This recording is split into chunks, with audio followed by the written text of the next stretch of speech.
Thom Hartmann here on the news. You need to know this. For the 22nd month in a row, the private sector added jobs.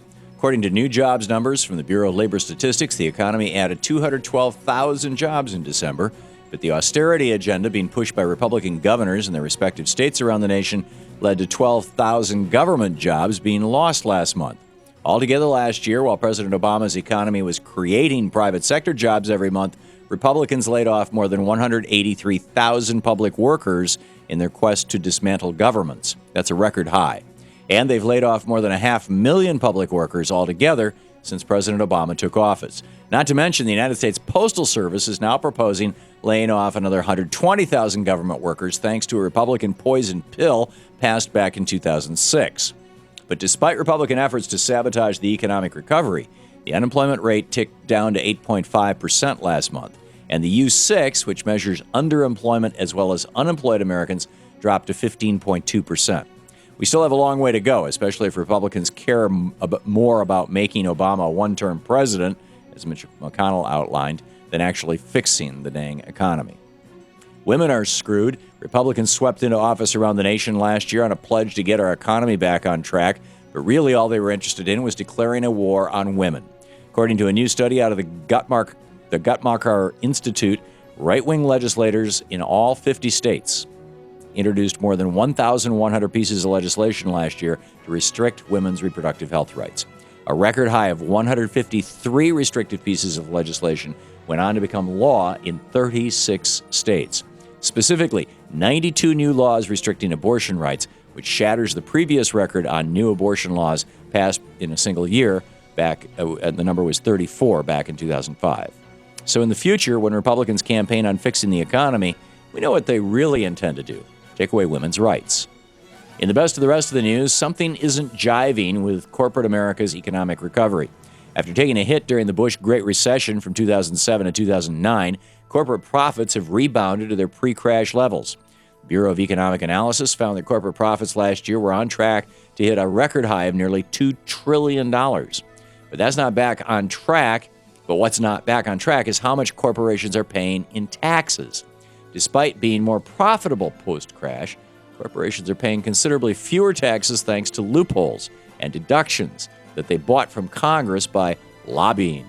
In fact, 30 different major transnational corporations paid absolutely no corporate income taxes over the last 3 years, despite raking in those 30 corporations over $160 billion in profits. We don't need more tax cuts for corporations, as every single Republican argues. We need corporations to pay their fair share, like the other 99% of us. Iowa Republicans are trying to dismiss claims that the vote count in Tuesday's Iowa caucus was wrong.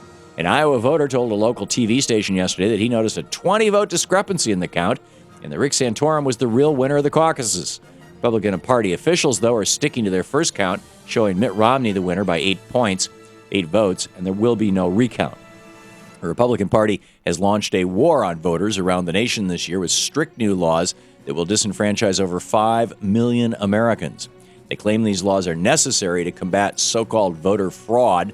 Yet in Iowa, where there are no such laws, and where a very, very close and questionable election was just held, Republicans don't seem to care at all about getting it right. Clearly, the war on voters isn't about making sure people's voices are represented accurately. It's about making sure poor people, young people, and minorities who tend to vote for Democrats can't vote at all. Could smoking marijuana actually boost brain function in old age? According to a new British study out of the American Journal of Epidemiology, people age 50 who have a history of smoking pot scored on par or even much better on mental function and memory tests than their pot-free peers.